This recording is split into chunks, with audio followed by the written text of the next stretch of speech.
Bonjour, nous sommes ensemble pour corriger le devoir sur les variations et extrémum.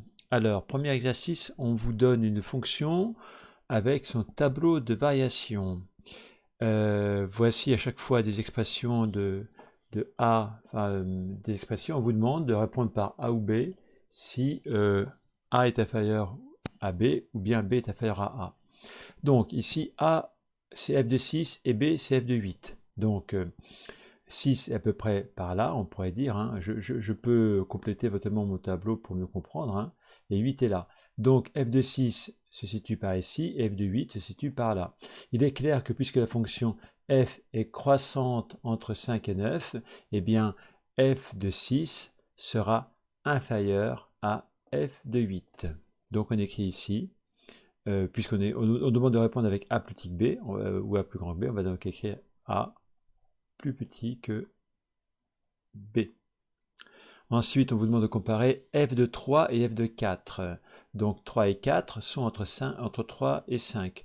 3 est là, bien sûr, déjà, f de 3 vaut 4, et f de 4, 4, disons, est par ici, et sa valeur se situe ici.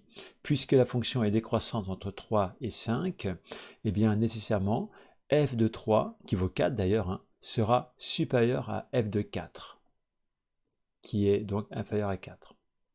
D'accord? Donc on peut dire ici que f de 3, c'est-à-dire A, est plus grand que B qui vaut f de 4. Ensuite, on vous dit, on suppose de plus que f de 4 égale f de 7 égale moins 1.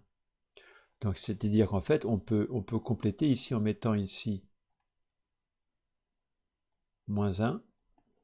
Et donc f de 7, qui serait donc par ici, hein, voilà, sa valeur ici vaut également moins 1. Alors, qu'est-ce que ça veut dire tout ça?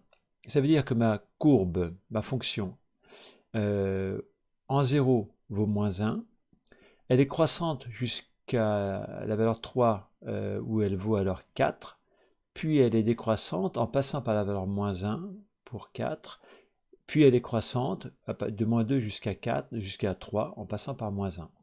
Ben, ça va nous aider à résoudre l'inéquation qui est là. On vous dit résoudre l'inéquation f de x plus petit que 1. Strictement inférieur à moins 1, pardon, excusez-moi. Alors, quand est-ce que f de x est strictement inférieur à moins 1?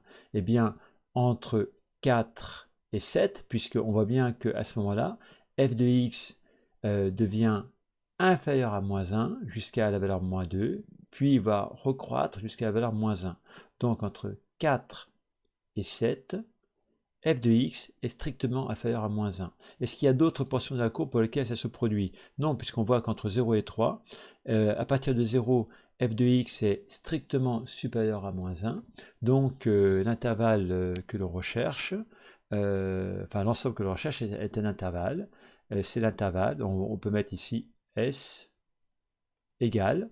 Donc S égale, on a dit l'intervalle donc 4, 7. Alors, comme f de x est strictement inférieur à moins 1, 4 et 7 ne sont pas compris dans mes solutions, donc je vais mettre crochet ouvert, 4, point virgule, 7.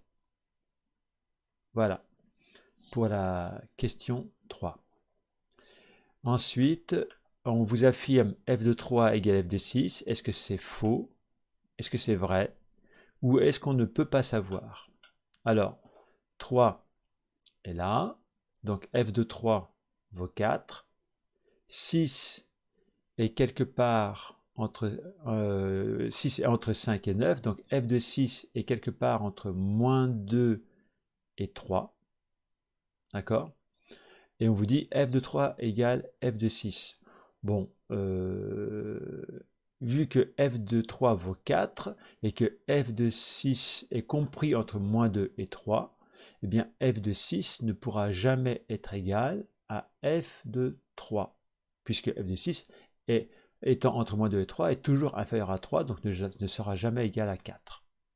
Donc on peut affirmer que c'est faux. Donc je coche.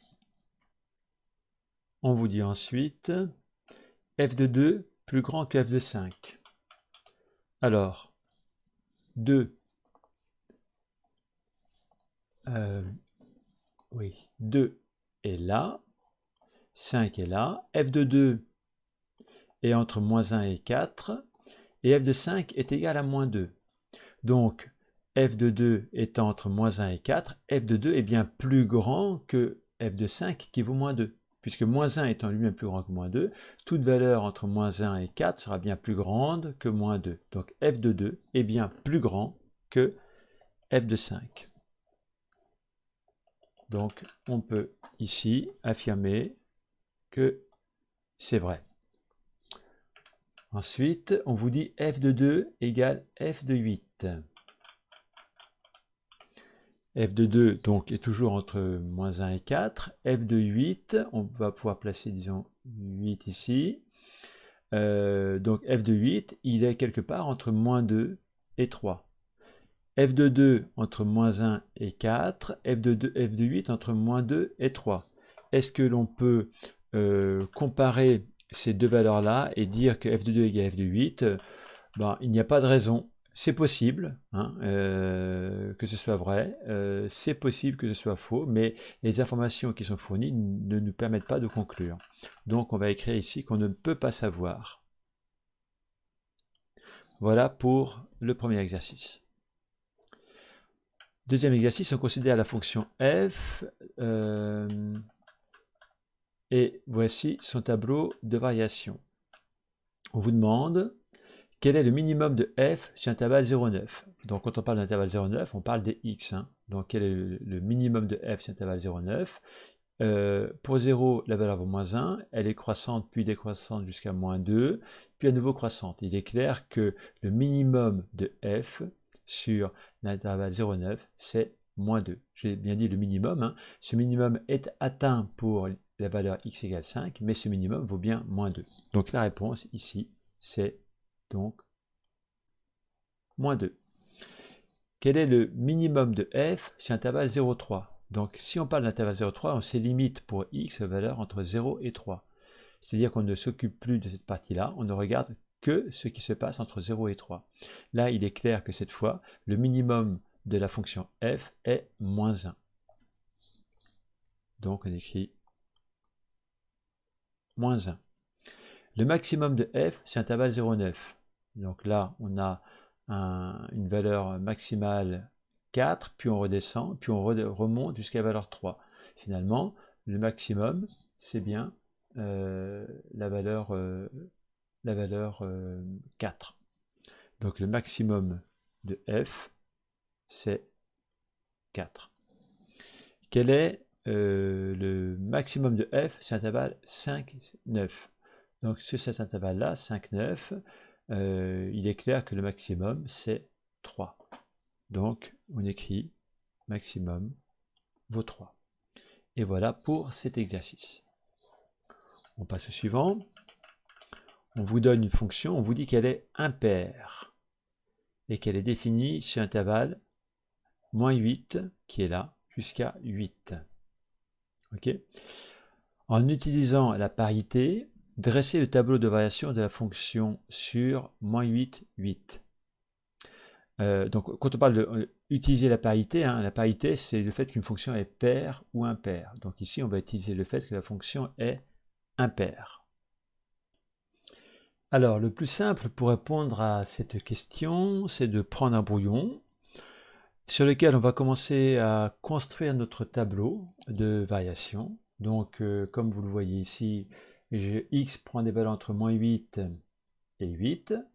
J'ai complété déjà les variations entre 0 et 8 grâce à la fonction qui figure, dont vous avez l'allure ci-contre.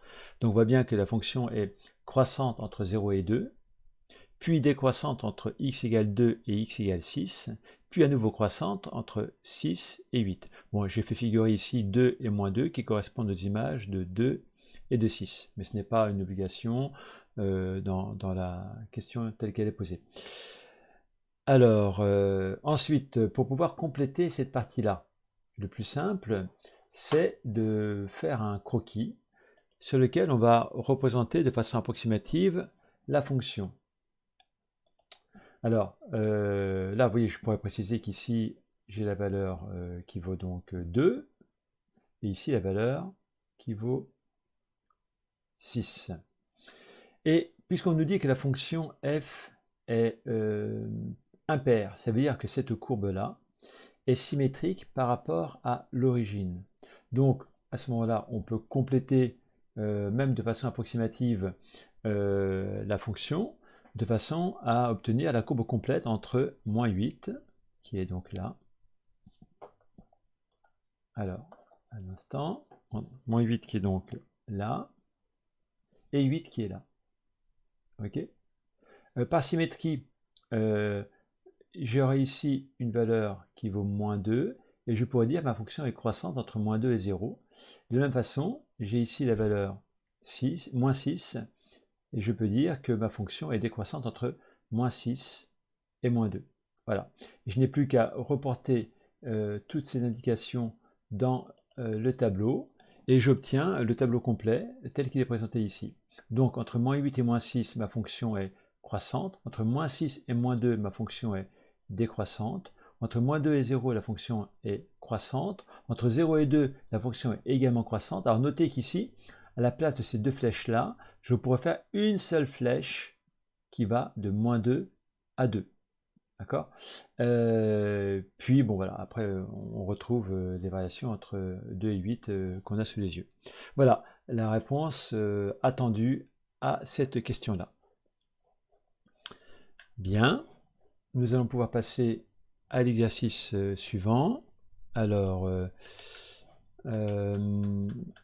dans cette fonction-là, on considère une fonction f. On vous donne la représentation graphique et on vous demande de dresser son tableau de variation. Alors, nous allons prendre notre brouillon dans lequel nous allons donc commencer à construire un tableau avec deux lignes, comme d'habitude, x et f de x. Donc, on voit que notre fonction,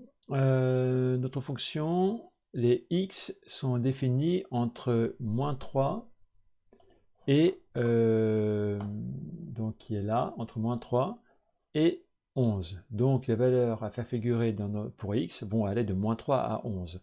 On voit que la fonction décroît entre moins 3 et 4. Alors là, ici, on a l'impression que la fonction, la courbe marque un palier, mais si on se souvient bien de la définition d'une fonction décroissante, hein, il faut que si a est plus grand que b, il faut que f de a soit plus grand ou égal à f de b. Donc le fait qu'il y ait des paliers, ici, là, enfin ce qui peut sembler être un palier, ne change rien au fait qu'on dit que la fonction est décroissante. Donc elle décroît bien de moins 3 jusqu'à x égale 4. Puis elle est croissante entre la valeur 4 et la valeur 10. Pardon, et la valeur 11. Voilà. Donc finalement, dans notre tableau, on va faire figurer les valeurs moins 3, 4, 8 et 11. Puis on va ajouter les flèches correspondantes, hein, décroissante entre moins 3 et 4, croissante entre 4 et 8, et décroissante entre 8 et 11. Et puis on peut ajouter les valeurs qui correspondent aux images des valeurs remarquables. Donc moins 3 a bien pour image 4, 4 a bien pour image moins 2, 8 a bien pour image 2, et 11 a bien pour image moins 1. Voilà le tableau de variation complet et qui répond à la question. Ensuite,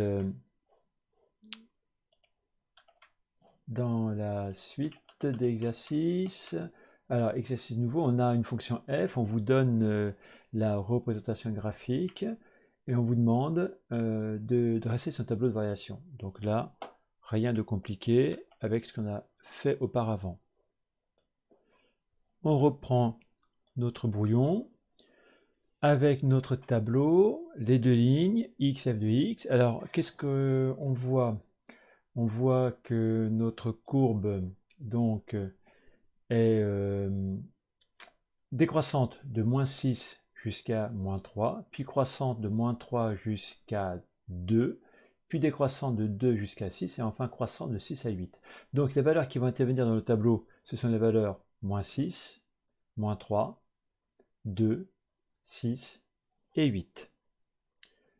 Donc on ajoute ces valeurs dans notre tableau, puis on complète avec des lignes, des flèches, et enfin on ajoute les valeurs qui correspondent aux images des points remarquables. Voilà, vérifiez, mais c'est bien le bon résultat. Voilà pour cet exercice. Exercice suivant, on considère la fonction f définie par f de x égale 9 moins x moins 4 au carré. On demande l'image de 0, l'image de 4, l'image de 8. Alors, allons-y pour l'image de 0. On va donc la noter f de 0 égale. Il est clair que quand je remplace x par 0 dans cette expression, j'obtiens donc 9 moins 0 moins 4, donc moins 4 au carré. Donc on va écrire hein, moins 4 au carré. Moins 4 au carré, ça nous fait 16. Ça fait donc 9 moins 16. 9 moins 16, ce qui est donc égal à moins 7. L'image de 4, f de 4. Là, ça va être encore plus simple, puisque quand je remplace x par 4, j'obtiens 4 moins 4, 0. 0 au carré, 0. Et donc, le résultat est 9 moins 0, c'est-à-dire 9. Donc, immédiatement, f de 4 est égal à 9. L'image de 8, f de 8. Donc, bon, là, il faut que je fasse les calculs. Je vais écrire donc 9 moins 8 moins 4 au carré, ce qui me donne 9 moins... Alors, 8 moins 4, ça fait 4. 4 au carré, ça nous fait 16. Donc, on obtient 9 moins 16, ce qui donne moins 7. On remarque qu'il s'agit du même résultat que pour l'image de 0. On peut dire que 0 et 8 ont la même image qui vaut moins 7. Ensuite, on vous demande de factoriser f de x. Alors, pour ça, on fait appel à une identité remarquable que je vais vous rappeler maintenant. Donc, a au carré moins b au carré est égal à a moins b, facteur de a plus b. Effectivement, ici, x moins 4 au carré, je reconnais un carré. 9, il faut que je me dise que 9, c'est 3 au carré, et je vais donc pouvoir appliquer la méthode qui est rappelée ici. Alors, qu'est-ce que ça nous donne? Ça nous donne la chose suivante. Donc, f de x égale, je vais commencer par écrire la forme avec 9 que j'ai remplacé par 3 au carré. Voilà. Donc là, il est clair que je vais pouvoir appliquer la formule qui est là en disant que le a, c'est 3 et que le b, c'est x moins 4. Donc ça me donne, eh bien, parenthèse, a, c'est-à-dire 3, moins x moins 4. Alors attention, le moins est devant le b. Le b ici, c'est x moins 4. Donc le moins doit être devant x moins 4. Il faut donc que je mette des parenthèses pour bien signifier que le moins est pour l'expression x moins 4 en entier. Ensuite, je vais faire 3 plus. Alors, je peux mettre des parenthèses, mais en fait, vu que j'ai un plus devant, ce n'est pas obligatoire. Ça me donne donc, quand j'enlève les parenthèses à l'intérieur, ça me donne 3 moins. Alors, moins x, moins 4, moins x, et moins 4, ça me donnera plus 4. Facteur de 3 plus x moins 4. Ce qui me donne finalement, alors 3 moins x plus 4, donc ça nous fait moins x plus 7, facteur de x moins 1. Voilà. Je peux maintenant répondre à la question. On me demandait de résoudre l'équation f de x égale 0. En effet, regardez là, j'ai une forme factorisée, et quand je vais faire f de x égale 0 en prenant cette expression, je me retrouve avec une équation produit. Donc je pourrais dire que le produit des deux facteurs est nul, c'est seulement si l'un des facteurs est nul. Donc ça me donne, alors je vais écrire les choses ici. Alors n'oublions pas, hein, ça c'est mon brouillon, hein. Vous évidemment vous répondez directement sur la plateforme et vous effectuez les calculs au brouillon comme je l'ai fait là. Alors f de x égale 0, f de x égale 0 est équivalent à moins x plus 7, facteur de x moins 1 égale 0. C'est donc équivalent à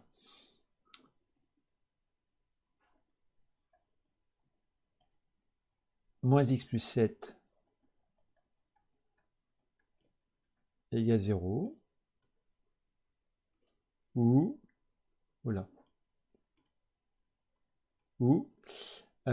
x moins 1 égale 0. Alors je vais directement écrire l'ensemble des solutions, S, accolade. Donc moins x plus 7 égale 0 va me donner moins x égale moins 7, donc x égale 7. Donc voici une première solution. Et x moins 1 égale 0 va me donner x égale 1. Donc j'ai deux solutions. Et puisqu'il y a deux solutions, je les mets entre accolades. Il s'agit bien d'un ensemble, l'ensemble qui contient les deux éléments 7 et 1. On vous demande ensuite de résoudre une inéquation f de x supérieur ou égal à 0. Alors, ceci va nous permettre de réviser une technique vue dans le chapitre précédent, puisqu'en fait, il s'agit ici d'une inéquation produit. C'est bien une inéquation, et parce qu'on va utiliser la forme factorisée qui est là, on va pouvoir se ramener au cas d'une inéquation produit avec tableau de signes, comme on a vu dans le chapitre précédent. Alors, pour y voir plus clair, cette équation, donc, elle est équivalente à moins x plus 7, facteur de x moins 1, supérieur ou égal à 0. Alors, si vous vous souvenez, on a fait ce genre on a résolu ce genre d'inéquation dans le chapitre précédent. Alors, qu'est-ce qu'on a besoin de faire? On a besoin de faire un tableau de signes dans lequel va figurer une première ligne pour x, une deuxième ligne pour le signe de moins x plus 7, une troisième ligne pour le signe de x moins 1, et une quatrième ligne pour le signe de l'ensemble. Alors, j'ai pris un petit peu d'avance. Voici ce que ça donne, mais je n'ai pas encore rempli le tableau. Donc, on voit bien ici donc nos lignes. Alors, x prend les valeurs entre moins l'infini et plus l'infini. Hein. Là, on va écrire le signe de x moins 7 dans cette ligne-là, le signe de x moins 1 et le signe du produit. Alors, x moins 7, qu'est-ce que c'est? X moins 7, c'est une application affine de la forme a fois x plus b. Sa représentation graphique est une droite. Et parce que la valeur devant x vaut moins 1 et négative, cette droite, elle est décroissante. Ce qui fait que cette fonction affine, elle sera d'abord positive avant de devenir négative et de couper l'axe. Hein. Donc elle est positive, elle coupe l'axe et elle devient négative. Hein. Elle est décroissante, hein. Il faut vraiment l'imaginer. Donc elle coupe l'axe pour quelle valeur? Pour la valeur qui annule moins x plus 7. C'est-à-dire moins x plus 7 égale 0, c'est-à-dire clairement pour x égale 7. Ok, mettons cette valeur de côté. X moins 1, c'est de même une fonction affine, mais cette fois cette fonction affine elle est croissante parce que la valeur devant x vaut 1 et que 1 est positif. Donc cette fonction sera d'abord négative, elle va couper l'axe en une valeur 1 ici, puis sera positive. Donc, les valeurs à retenir pour ces deux expressions, c'est 7 et 1. On les met dans l'ordre. Ici, on va mettre ici. Alors, j'ai un petit souci. Voilà. Ici, on va mettre 1 et la valeur 7. OK? Ensuite, on va tracer, pour y voir plus clair, des droites de façon à séparer les cas. Alors, moins x plus 7, je le disais, c'est une fonction affine, elle est décroissante, donc elle sera d'abord positive, elle va couper l'axe pour la valeur 7, puis elle sera négative. x moins 1, c'est une fonction croissante, donc elle sera d'abord négative, elle va couper l'axe pour x égale 1, puis elle sera ensuite positive. Ensuite, le signe de moins x plus 7, facteur de x moins 1, le produit des signes, puisque entre moins 8 et 1, le premier facteur est positif, le deuxième est négatif, le produit des deux sera donc ici négatif. Entre 1 et 7, le produit sera positif, puisque le produit de deux signes positifs, de deux nombres positifs, et là, elle sera ensuite négative. Bien sûr, pour la valeur x égale 1, cette expression s'annule, puisque ce facteur s'annule, et pour la valeur x égale 7, l'expression qui est là s'annule également, puisque le premier facteur s'annule. Il ne nous reste plus qu'à écrire l'ensemble des solutions. On vous demande quand est-ce que f de x est positive ou nulle. Il est clair que f de x qui est là est positive ou nulle entre 1 et 7. Donc, ça va s'écrire de la façon suivante. On va pouvoir écrire que l'ensemble des solutions, S, égale l'intervalle 1, 7. À noter que 1 et 7 font partie de l'ensemble des solutions puisque je cherche les valeurs de x pour lesquelles f de x est supérieur ou égal à 0. Donc 1 et 7 sont des valeurs qui vont rendre nul f de x. Donc ce sont bien des solutions de l'équation f de x supérieur ou égal à 0. Voilà.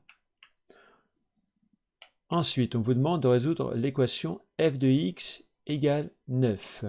Donc là, il faut aller chercher la solution dans l'expression qui est ici. Vous voyez là parce que le 9 apparaît ici, donc on peut se dire, tiens, ça peut être intéressant d'utiliser cette expression.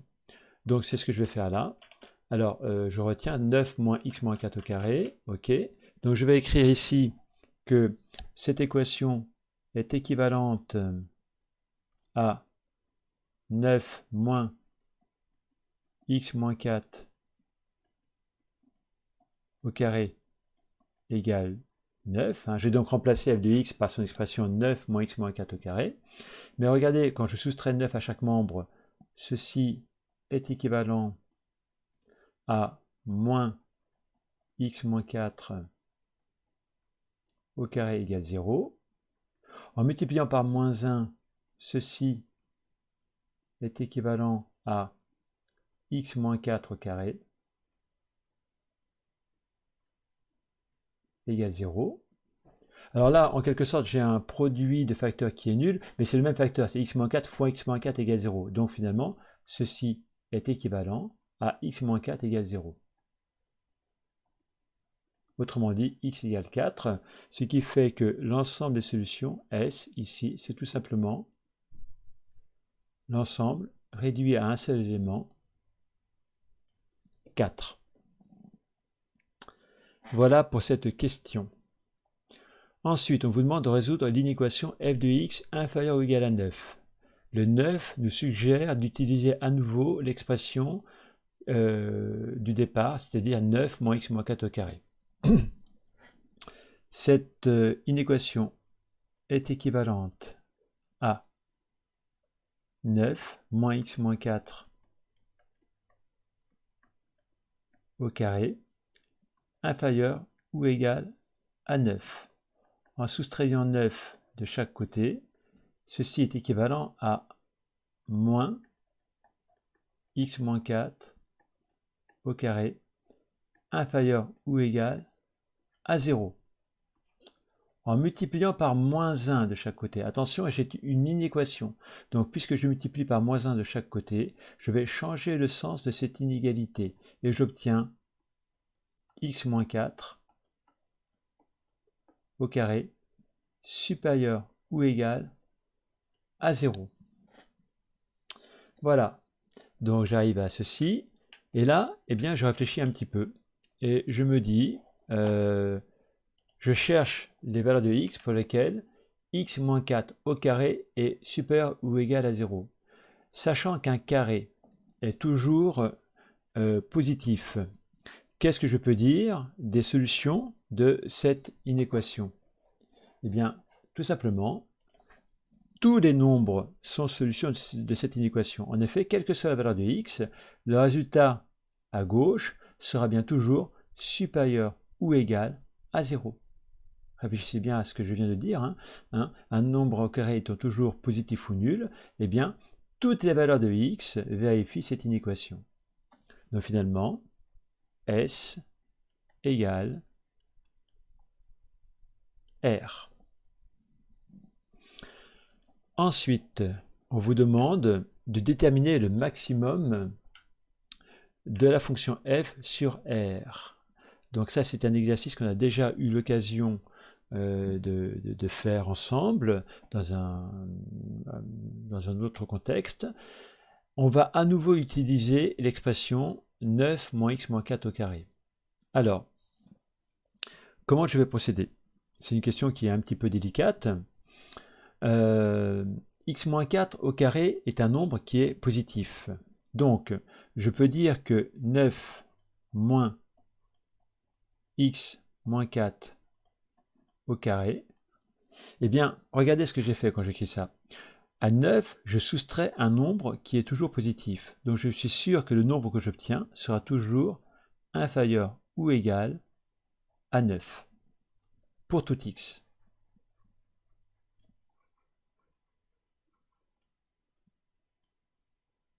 Hop là. Bon, c'est pas grave. Tac. Bon. Pour tout x. Voilà. C'est-à-dire, ça peut s'écrire f de x inférieur ou égal à 9. Ok? Mais qu'est-ce que je vois? Ben, je vois, si je calcule la valeur de f de x pour 4, qu'est-ce que j'obtiens? Ben, j'obtiens 9. Donc je peux dire, je vais mettre et f de 4 égale 9. Alors, ces deux affirmations vont me permettre de conclure que le maximum de la fonction, c'est 9. En effet, f de x étant toujours inférieur ou égal à 9, je suis sûr que le maximum, de toute façon, il est inférieur ou égal à 9. Mais comme la valeur 9 est atteinte pour 4, eh bien je peux dire que le maximum, c'est bien 9. D'accord? Donc le maximum, bon, je n'écris pas, hein, je l'ai dit oralement. Donc le maximum de la fonction f est donc 9. Pour quelle valeur de x ce maximum est-il atteint? Eh bien, on a répondu à la question en répondant à la question précédente, puisqu'on a vu que f de 4 égale 9, ça nous prouve que le maximum est atteint pour x égale 4. On va mettre ici, donc, x égale 4. Oh, je vais quand même rajouter ici le maximum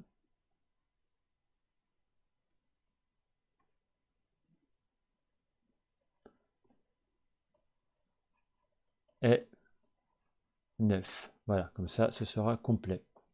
Voilà, c'est la fin de l'exercice.